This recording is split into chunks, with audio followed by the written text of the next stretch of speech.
But I just wanted to start out and thank everyone and welcome everyone to the One Country Project and Save Our Medical Resources, otherwise known as SOAR, webinar on rural healthcare on air medical resources. As I said earlier, today we're going to be talking about one of the biggest healthcare challenges in rural America, and that is how do we get emergency services, whether it is a tragedy or even a difficult birth. How do we get people to the hospital? How do we get them where they need to be? And if you're like me and you grew up in a rural community, for generations, local ambulances were dependent on volunteer help and a lot of help from local political subdivisions to keep those ambulances running. Now what we're seeing is fewer and fewer volunteers, more complications in terms of what people would do, and a need to kind of rethink what we're doing with emergency medical services and how we deliver those. And so obviously the answer is that we need to have a quicker, faster, more reliable, professional way to move people to emergency services, or we're not going to keep rural America populated. And so joining us today for today's discussion, we have JaeLynn Williams, CEO of Air Methods. We have Carrie Cochran-McLain. She's the Chief Policy Officer for the National Rural Health Association, and Whitney Corby with MedEvac Foundation Patient of the Year. So you hear it directly from someone who has had those challenges. And so panelists, I want to thank you all for joining us today for today's discussion. And I'm going to let each one of you introduce yourself beyond what I've already done. And I really look forward to maybe a few minutes where we can open up our panel discussion and really get to the challenges that you all experience. So JaeLynn, take it away. Okay. Well, thank you for inviting me and thank you for having me. I am the CEO of Air Methods, as you said. We are one of the largest air ambulance providers in the country, and about 65% of our base's mission, which is being that access and that critical link to critical care for those rural areas. And so excited to participate and be here with you today. Carrie, can you go next? I can. Yeah, thank you, Senator. Hi, everybody. I'm Carrie Cochran-McLain. I'm the Chief Policy Officer at the National Rural Health Association. I'm also a Montana native, a fifth-generation Montanan who has had family members use air ambulance services and know kind of firsthand how important they are to our rural communities. A little bit about NRHA, if you don't know us. We are a national nonprofit membership organization. We have over 21,000 members across the country, kind of made up of the whole range of diverse rural America individuals and organizations, all working together to ensure rural communities have access to high quality, affordable health care. So I am delighted to be with you today and talk just a little bit about where rural is in terms of their healthcare infrastructure and the important role that EMS and air ambulance services play within that.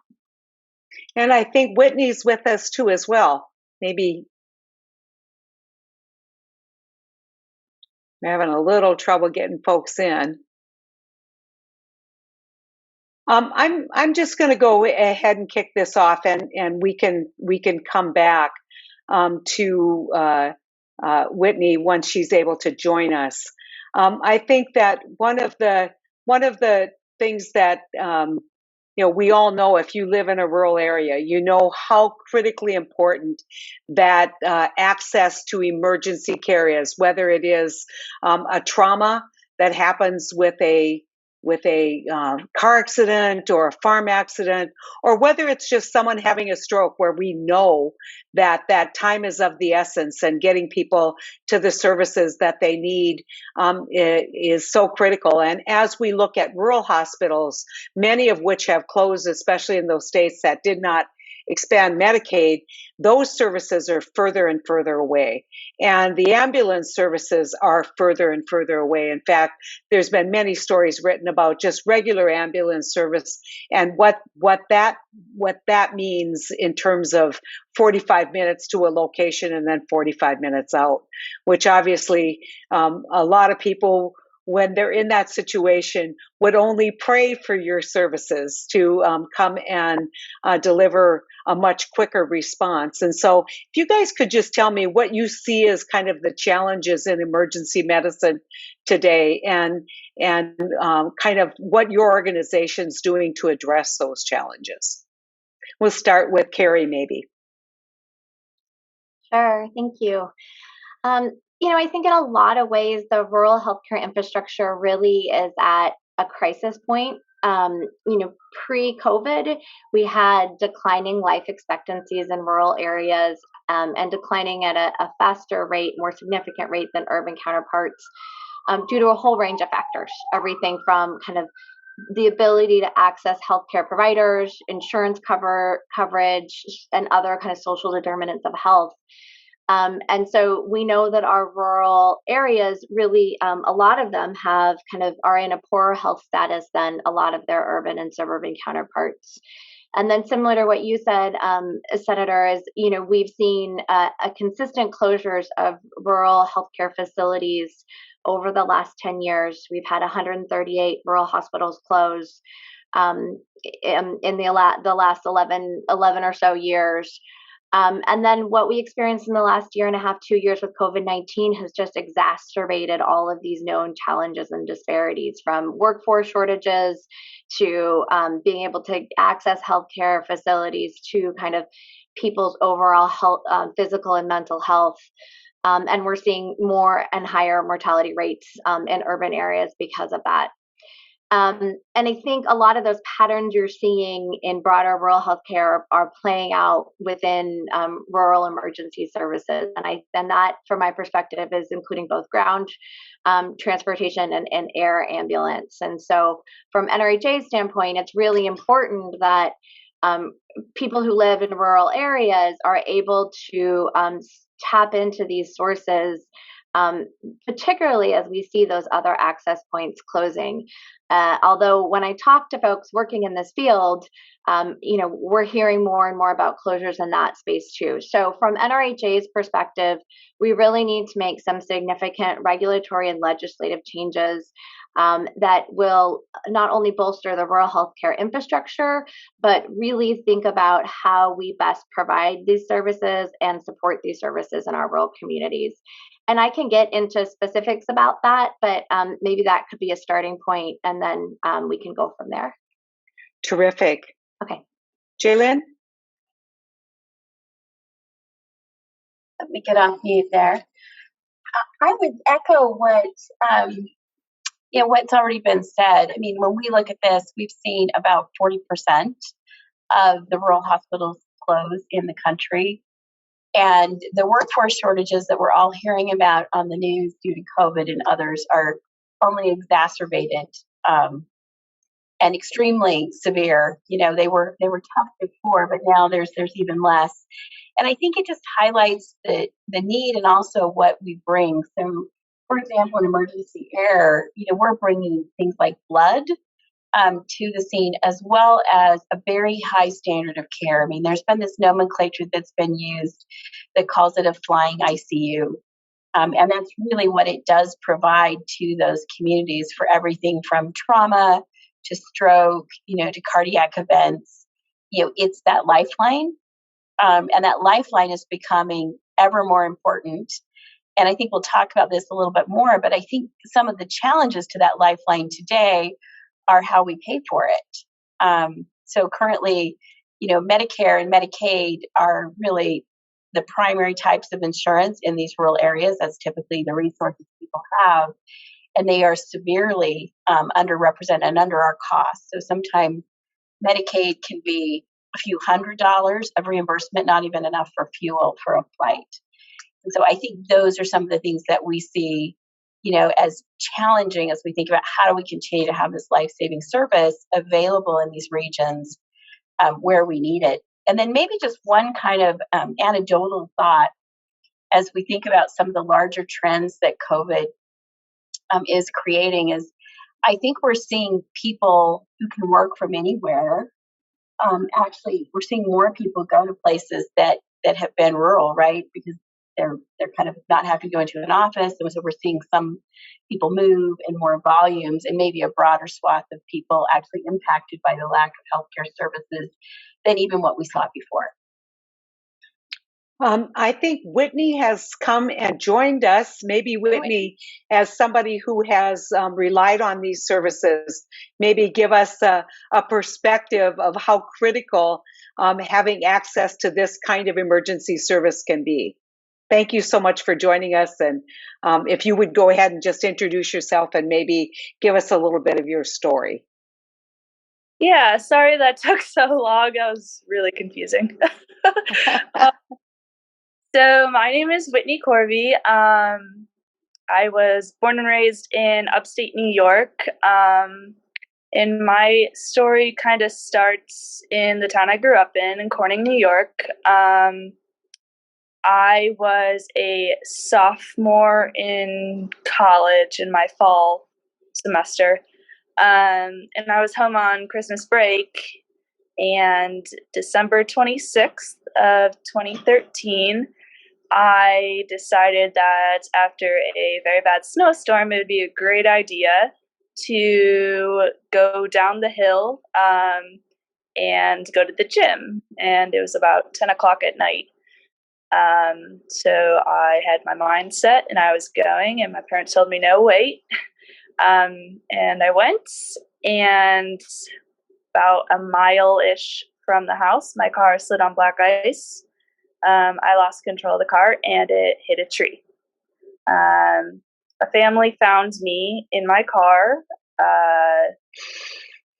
She was not in good shape, and they had to call 911.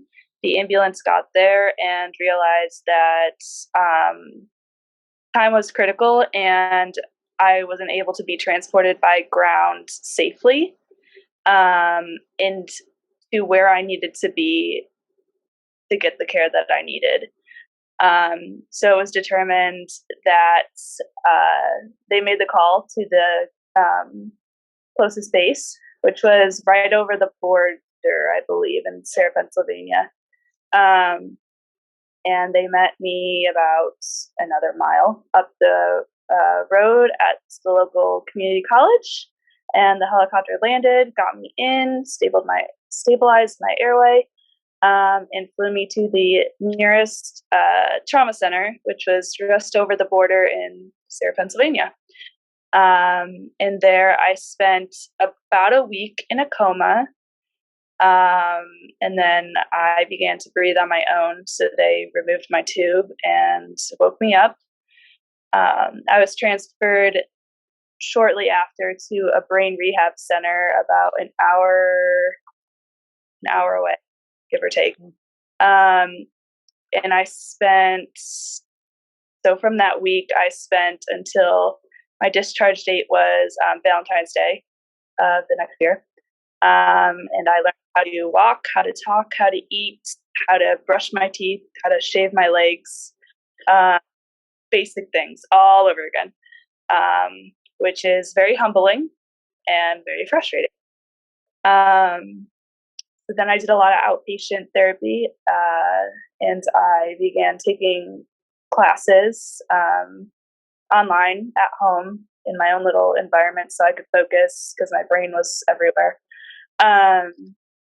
And I decided I wanted to go back to school. Wasn't really sure kind of my path. Originally, I was pre-med. I knew I wanted to be in healthcare. I just didn't really know what I wanted to do. And I decided my nurses were with me 24/7. So who not better to take care of people like me than people like me? So I went back to school, graduated 2 years later with my nursing degree, took my boards, and applied for my first job on a neurology floor. And I took care of people like me. Well, you are an inspiration, but I also know you're not just a healthcare worker, you're a healthcare advocate, and you've been doing a lot of work telling your story about how important it is to have this service. And I mean, we wouldn't have a great healthcare worker if it weren't for the availability of all the emergency service that you received. I'm just curious, and I think people might be curious. What kind of reception have you gotten on the Hill? What kind of reception have you gotten when you tell your story and you explain how critical air ambulance service would be for recovery, not only for intervention and for life saving, but also how important that early intervention is to recovery for folks like you? What have people been telling you when you tell your story? Yeah, so I think originally, like, kind of in the beginning of my story and just like telling my story over and over again, I think every time I tell it, it kind of like relates more, so to speak. I kind of like get it more now as a healthcare provider. Like, whoa, like I definitely wouldn't have made it if I was being taken by ground. Like, there is not a chance. And I think just like telling people, just like starting out with my story, and I mean, I think it's kind of funny, like you just start out and then it like just goes like bam really quickly. And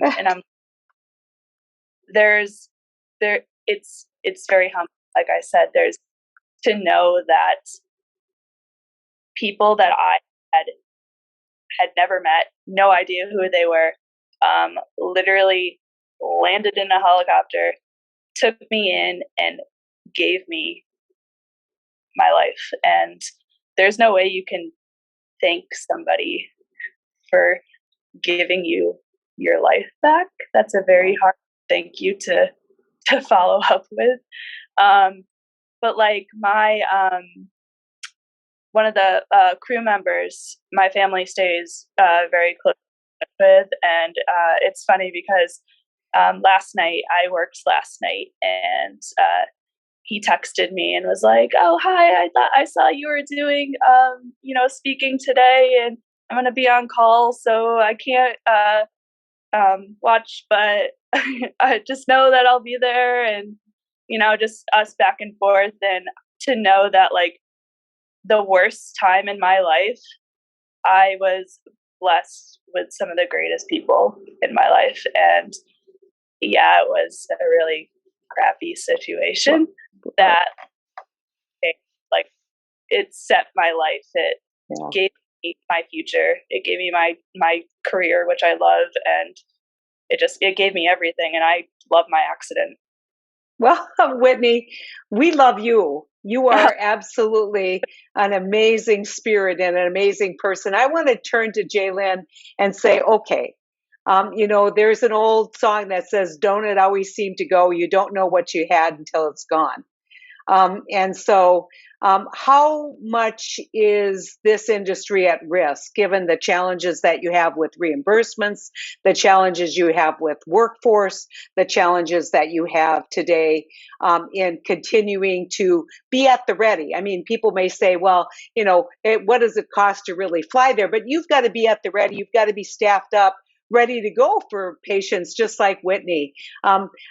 What's it going to take to make sure that we have comfort in rural America, that you're going to be there for us when we need you? Well, I really appreciate that question, because you hit on sort of the key part, which is our bases have to be there 24/7, and they're high fixed cost operations, right? So very highly trained clinicians, expensive aircraft to operate and maintain, and safety protocols. We've estimated and shared this before, but just the existence of a base costs about $3 million. So just to have those assets available. So as we look can I just make a point? That's not even looking at O&M. That's just capital investment to keep the base there. No, it's kind of more an all-inclusive. Okay. All inclusive. So that includes operation and maintenance. So if you want to have a base, let's say in Fargo, North Dakota, the minimum you're going to have to make that happen is $3 million. About that. Yeah, approximately. And I think that as we think about this critical resource, so that's kind of the first thing. We have a high fixed cost basis. The second thing is that we are severely under reimbursed by Medicare and Medicaid. So Medicare today hasn't been updated in more than 30 years. So we are paid about 50% of the cost of doing a transport. And Medicaid, as I kind of mentioned earlier, is about a quarter of that. So sometimes not even enough for fuel. And between the two of those, that makes up about 60 to 65% of the transports that we take. So remember, we are an emergency air provider. So we go when we are called by EMS or by a physician, regardless of who that patient is. We have no idea what their ability to pay is. So about, 65% of our transports, if you think of it, don't even cover the cost of actually executing that transport. And now we as a company at Air Methods have been for a long time trying to go in network. And we are, I think, very deeply in network. We've always wanted the patients to not be in the middle, to be able to have access to the service and have it be paid for. And we've often said, what's insurance for if it doesn't pay for this? But as we kind of embrace the No Surprises Act, which we are very big proponents of, some of the ways that the rules have now been written are deeply concerning. And kind of give the nod to... Before you do that, JaeLynn, can you just explain what that act is? No surprises, what that means? So the No Surprises Act at the highest level was a bill that was passed with the intention to take the patient out of the middle. So previously, the way that you would get paid is the patient carried the insurance. So a provider like Air Methods would have to contact the patient, and the patient would work with their insurance company if you were an out-of-network provider, which emergency services typically are, a lot of physicians, et cetera. The No Surprises Act basically simplified that and said, we're taking the patient out of the middle, and the providers and the insurers will work together. And it defined a series of criteria that we all felt were very fair, that took into account the level of service you were providing, the type of quality of care, what you were being paid in other places. There were 7 criteria that were very fair that were put into place that we would base those payments on. And then if you disagreed, you would go to basically an independent dispute resolution process, so kind of an arbitration process. We thought that was a great solution to this and very supportive. But when the rules, which say how the legislation is going to be implemented, got written, there's some things that we find very concerning in those rules. Number one is that there's a reliance on a qualified payment amount. And what that is saying whatever the average is, for what the in-network is. But the challenge with Air Medical is that you don't have a lot of data to start with. So there's not a lot of data to base that on. And then the second thing is they're treating all providers the same. And this is really critical for the conversation we're having today, because a large hospital system in a metro area that operates an Air Medical operation does it as a loss leader. So they charge less because they can earn more money on providing those acute care services. An Air Medical provider that's providing, Air Medical in places, like upstate New York and Pennsylvania, has to basically cover that cost of operating that base based on the payment for that service. And we already have 65% that don't cover that cost. So that remaining, is where that gets negotiated. So we feel that one of the key things that needs to happen as we kind of go through this final rulemaking is there needs to be a separation of providers who are attached to hospitals and providers who are working in the rural areas. And those need to be looked at in different buckets. And that will really help simplify that. And then the second thing that we're really passionate about needs to be changed to help protect this service for rural America is that we need to not have one of those factors weighted. So the other piece of the rule says, we gave you 7 factors, but actually we want you to pay most attention to this qualified payment amount. And that's going to be the defining factor. Kind of, there's this other stuff, but really it tells the arbitrator just to look at that one factor. So it sort of sets a rate, and that rate is potentially extremely low based on the lack of data, and that's what's putting air medical services at risk, severely at risk, for the vast majority from all providers right now. And so I think where we sit is if we can't get modifications, Whitney's story is so amazing. She's an amazing person, and it's such an amazing story. That's happening right now as we're on this webinar all over this country. But that's what we lose. So we lose Whitney if we don't have these services out there and if we just don't make some small adjustments in a rule. Yeah. The one thing that I want to just emphasize, because I've spent a lot of time, I chaired the Rural Health Caucus in the Senate, co-chaired it with my Republican counterpart. And I would tell you this, that we know that delivery and making sure that we have these critical services is different in rural America. And so we do things like critical access hospitals, frontier hospitals, trying to get workforce and doctors and nurses, paying for some of their training if they practice in areas where that are underserved. We have all of these additional kinds of ways to deliver services. Do you think people just kind of forget that as it relates to emergency medical or ambulance services or the services that you provide? And is there a way that people who advocate for those of us who live in rural America who want your services, is there something that we should be asking our members or the administration to do? Yes. So first, I think it's a reminder, as you said, that rural healthcare is different, and this is the link.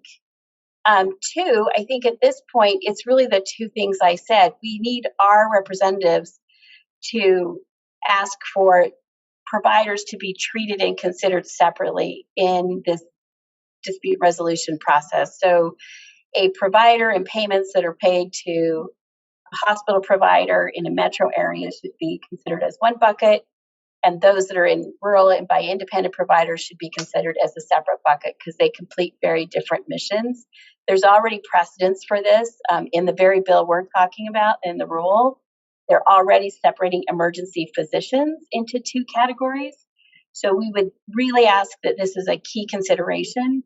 The second thing we would ask is that when we go into this independent dispute resolution, so providers and payers are discussing, what will be the payment for this particular transport when they're out of network, all of those criteria should be considered, all 7 that are written into the law. The QPA should not be a default. It should not be heavily weighted. So that would be the 2 things that we would really say in this current circumstance with what's facing rural America and the risk that we're putting critical access, to care at in rural America. I think sometimes the devil is in the details. And right now we might be flying too high to understand the impact of what a couple of small changes or not making those changes, will make to access to critical care. Yeah. I'm going to turn to Carrie. Yeah. Man, we've got challenges in rural healthcare, but making sure that stroke victim gets the immediate services, or the accident victim, or the victim of a farm accident. I mean, you name it. A heart attack victim. Making sure that they get that immediate access and get the health care that they need right away, not just when they get to the hospital, but as JaeLynn describes, the kind of immediate ICU, with a propeller kind of thing. How do we? Why are we struggling so much with this issue? Yeah. And how can we be better advocates for rural patients?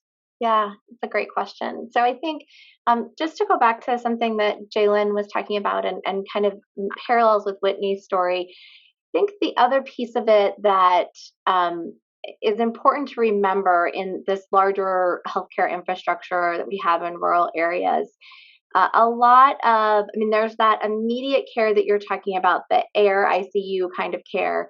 But the reason that's so important is because we don't have equity in terms of access to trauma services across this country, right? Without getting into too much of the weeds, there are lots of levels of trauma center, 1 to 5. And getting into those kind of higher acuity trauma centers, they just don't exist in rural areas in the same way that they do in urban. And so because of that, we see kind of higher mortality rates or longer periods of time. And as we all know, there's that kind of golden hour. You mentioned stroke victims, that golden hour where you really need to be able to get to that service immediately. And so that, I think, is where air ambulances play a real pivotal role. In addition to kind of, I can't remember who said it earlier, but just even that transport from location to location between hospitals or between facilities when you're in kind of extreme conditions is also a critical piece. So, the challenge with rural healthcare is that so much of how we have paid for care historically is in kind of this fee for service, one action, one widget at a time kind of activity. And where healthcare is going broadly is really having to look, I think, more globally at overall kind of health of individuals, health of communities, and then trying to support payment to do that. And the challenge with that, and we've said this in a number of different ways, is that it can be more expensive. There are higher fixed costs, lower volumes of services for some of these things in rural areas. So we have to have financing that really supports that. So I think, as an association, we have been supportive of changes to the ambulance fee schedule and other kinds of changes to Medicare payment that allow for a rural add-on or increased payment for rural areas. And so that's kind of stabilizing at this point in time. And then I think really as we start to talk about what the next generation of healthcare looks like in rural communities, it's making sure EMS stays as part of that conversation, right? So how do air ambulances or air ambulance services fit into accountable care organizations, right? What are kind of those innovative models that we're providing through the Center for Medicare and Medicaid Innovation, CMMI, around EMS, kind of that. One of the things we're seeing that's really successful right now or is looking very promising is kind of a global budget model. We're seeing that for a lot of hospitals in Pennsylvania. Actually, there's a very successful model going on through CMS. But once you factor in some of these other costs like air ambulance, it can really kind of skew the picture. And so really making sure that we keep EMS at the forefront of the conversations and seen as part of the larger infrastructure. Yeah. I mean, if I can just kind of put this in perspective, one of the kind of forward issues that I was looking at when I was in the Senate was the reduction in the number of volunteers. Volunteer fire departments. I'm deeply concerned about what's going to happen with rural fire services and how do we maintain those services when we have fewer and fewer people who are willing to dedicate their time that way. I'm not criticizing the folks. I mean, my dad was fire chief for 25 years in our small town. He loved the job. And at the time he was the fire chief, I mean, people were fighting to get on the fire service because it was a great group of guys and they'd get together and they did training and maybe they really like the camaraderie, and you can all decide what that means. But rural ambulances in rural areas were kind of staffed the same way. I mean, I have friends from high school who know a whole lot more about medicine because they've been trained on the rural ambulance. Guess what? They're 65 years old. They don't want to do it anymore. And there isn't that next generation. And so that transition is so important. And I also want to mention that, the delivery of electricity, it's always the last mile that's going to cost more money. But do you want someone out there without electricity? Delivery of water. We saw what happened during COVID, especially on the Indian reservations and the Navajo. We didn't have fresh water. What did that mean for telling people that they had to wash their hands? And so it's kind of building an understanding, Carrie, with the rest of the country on what rural America looks like, especially frontier rural America, not just the kind of outlying areas from metro centers, but the very, very remote areas. And just understanding, as Americans, we all are in this together, and there has to be a system of healthcare delivery if we want the economy in rural America to work. And I know you've been working so hard on this issue, but do you see any breakthroughs? Do you see any like aha moments among the folks who write the regulations or the folks who are passing the legislation as it relates to rural healthcare? I mean, we're definitely seeing more and more understanding of the challenges that rural EMS is facing as it gets more dire. I mean, I hate to put it that way, but I think one of the things that's really hard about finding solutions to rural EMS is that so many of the EMS systems in our country they're developed. They all look very different, right? Because there are a number of different factors depending on the kind of organization, how it's funded, how it's trained, who is involved. Is it volunteer or paid staff?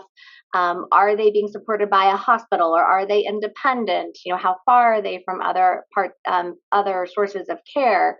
And so within that, there's a lot of difference in terms of kind of what our EMS looks like, how it's supported. And I think from a rural perspective, we really make the case that it's almost a public utility, right? At some level, everybody wants a base level of service that needs to be out there, but it's not always, funded through the fire department, and it's not always funded through, so it's one of those issues that takes, I think, at least 3 or 4 departments within the federal government to try to cobble together funding for it. You don't have the same single funding stream to hit check all the boxes. And so it really does take conversations like this to build awareness and talk to the folks at transportation, and talk to the folks at USDA, and talk to the folks at HHS, and make sure that they all kind of understand the important role that they play in ensuring this kind of public utility almost.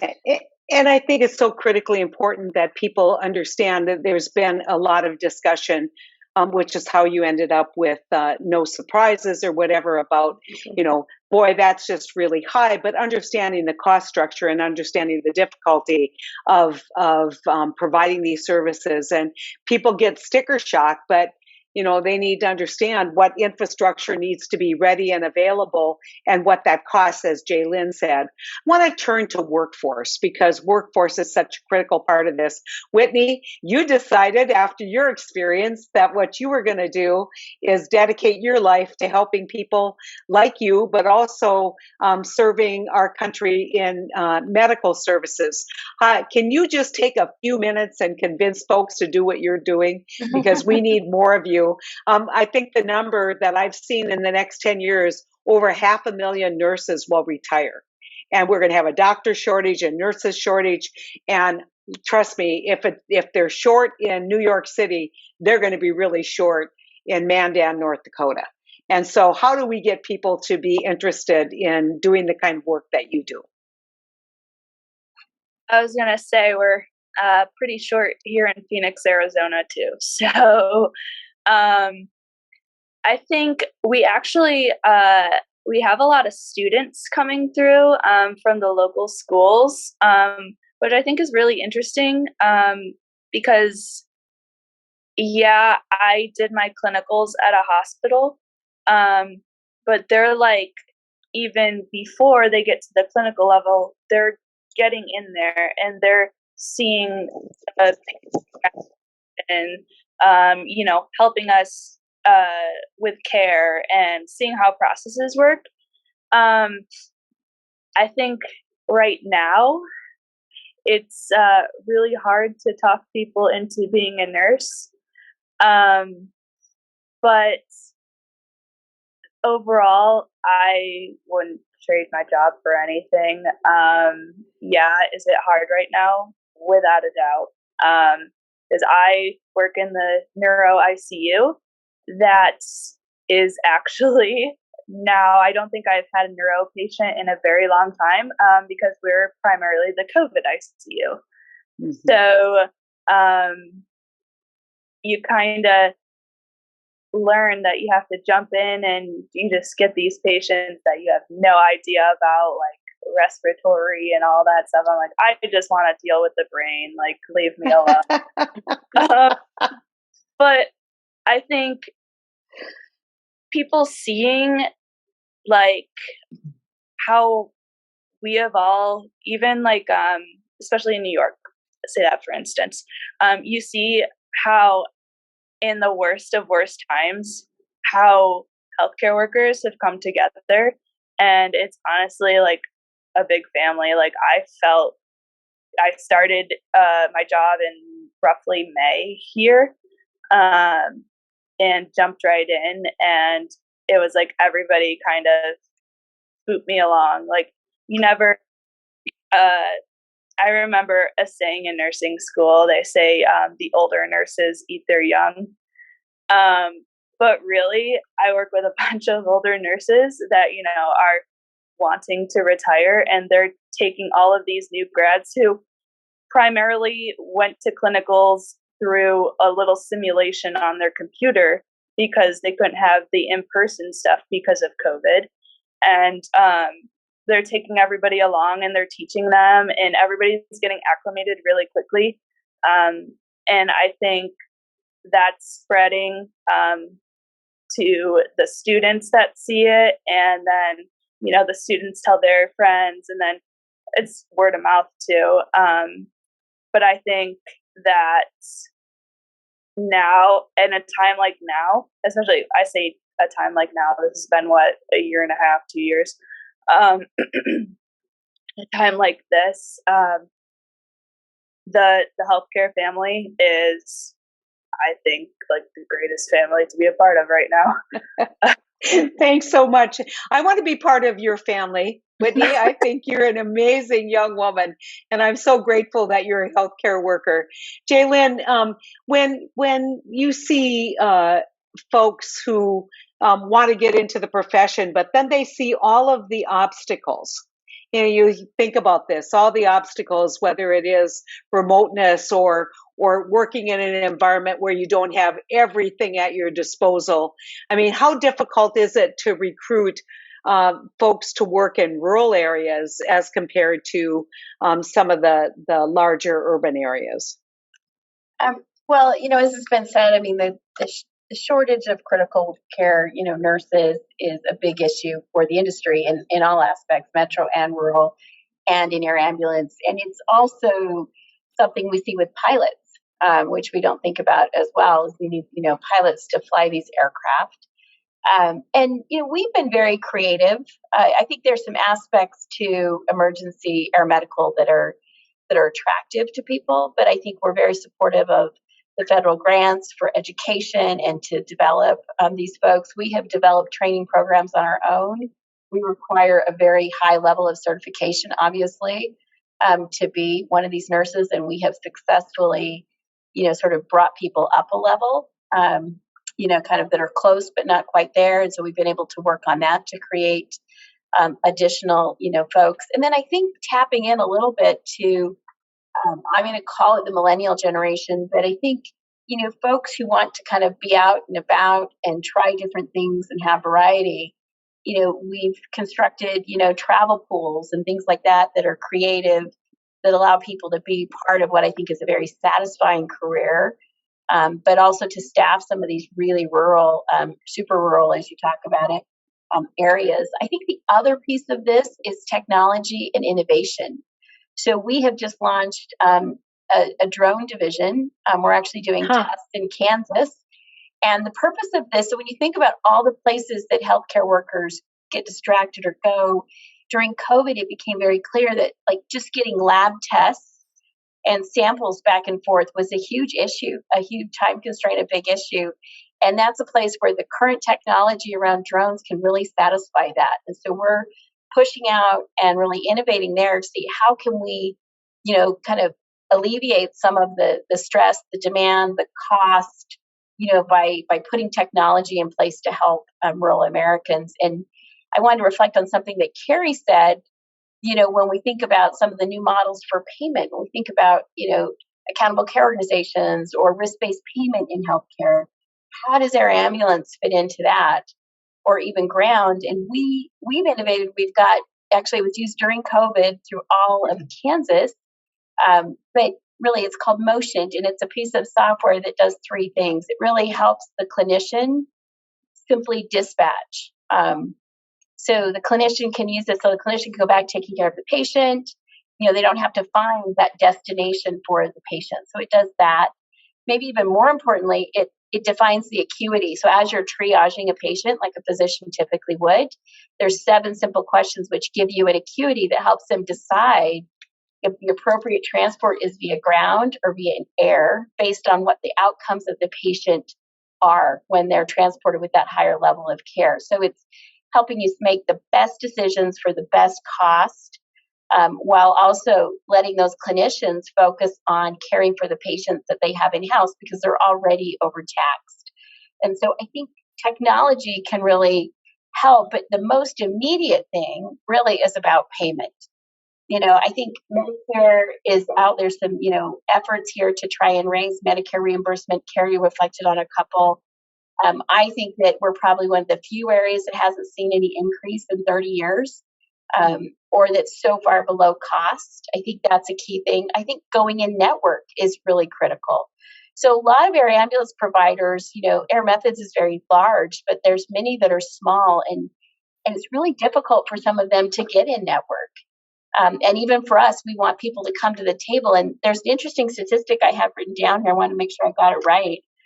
But a Montana legislative study, so that should be near and dear to the panelists here, basically did a study that said it costs $1.70 a month more in premium to cover everyone with air medical. So when we think about this complex system that we have in the U.S. of sort of hidden subsidies through private and public, payment for health services, I think that's an important number to get out there and to have everyone understand, is that we're talking about $1.70 in an increasement in a premium, and then it's a covered service. So Wow. Really, technology is important, but I think getting a network and payment and getting that right, there's so much that can be done, and there's so many cool innovations that are coming. We've highlighted a few of them on a podcast we have, but ECMO and Roboa. So the technology of what we can extend in air medical is extending, and that's just more that we can provide. And so I think, how do we keep that going? And JaeLynn, I'm telling you that if I went out there and told people in rural North Dakota, we're going to talk about rural healthcare and whether there's going to be the kind of service you provide available to them, they're going to be critically important. And if they hear that they're going to be denied that service because somebody wasn't willing to pay $2 more per premium, that's not going to make people very happy. I mean, that's not even a Starbucks coffee, right? Right. So, Carrie, I want to close with you.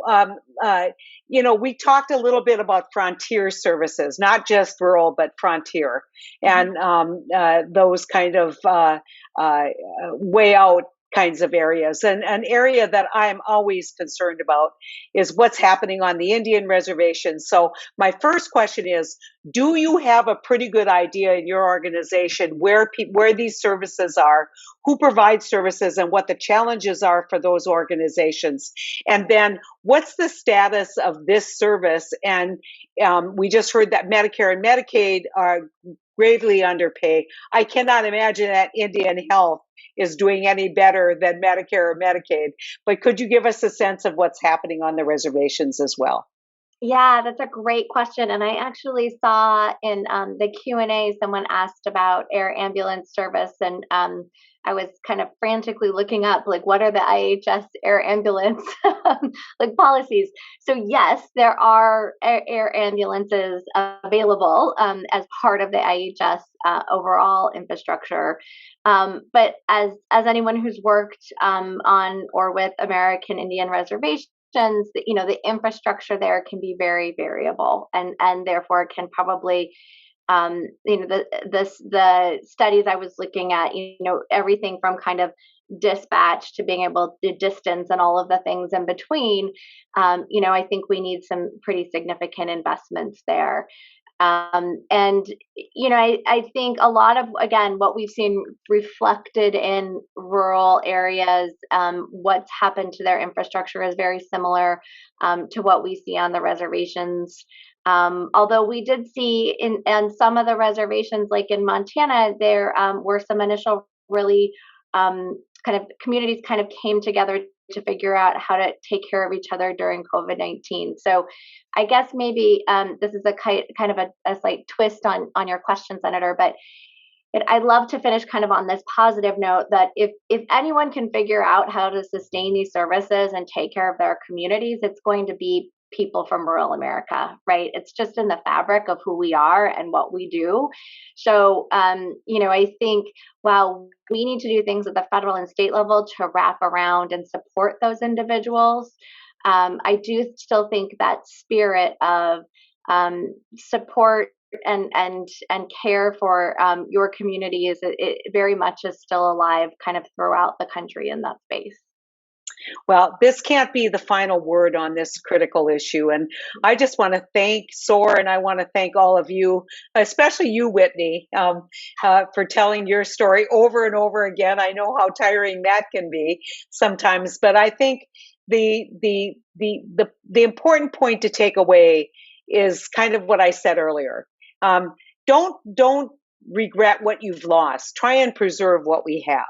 And we've got great healthcare workers out there who are doing everything that they can to maintain these services, but they can't do it if they lose money every year, or if every trip that they make is reimbursed at 10, 15, 20%. It's just, that's not a formula for success. And so as we look at reimbursements, whether it's Indian Health, and we're getting some comments in the chat here about how that some places Indian Health doesn't even have a contract. In other places, the reimbursements are so low, people aren't going to be able to be in service in that area. And so we've got to look at kind of this continuum. And, I'm a big proponent of making sure that we have a public health community. I've long thought that there should be a baseline, you're a provider, here's what we're going to give you just to maintain this service, and then we'll talk about what per trip reimbursement should be. And so there's a lot of different ways we can do this, but one thing we can't do is eliminate access to this service, because number one, rural America deserves the same quality of care, the same emergency care, and the same opportunity to survive accidents like Whitney's as what urban America deserves. And so I want to thank SOAR, want to thank so much all of you for the work that you do. I look forward to continuing this conversation and continuing our advocacy, which is a big part of rural healthcare, is a big part of One Country's advocacy, educating, making people aware, and working with all of you to get equity and access for our rural patients. So thank you so much for joining us. Want to say it wasn't just One Country. Apparently there was a glitch in Zoom across the country. Oh my goodness, the sky is falling, right? If you can't do a Zoom, the sky is going to fall. But I think we were able to give you kind of a good hour-long presentation of the challenges that many of these organizations face, and I think put a face so you know that the quality of people who are working to make sure we deliver this service. So good luck to all of you. Thank you so much. I look forward to seeing you down the advocacy trail once again. Take care. Thank you. Bye, guys. Bye-bye.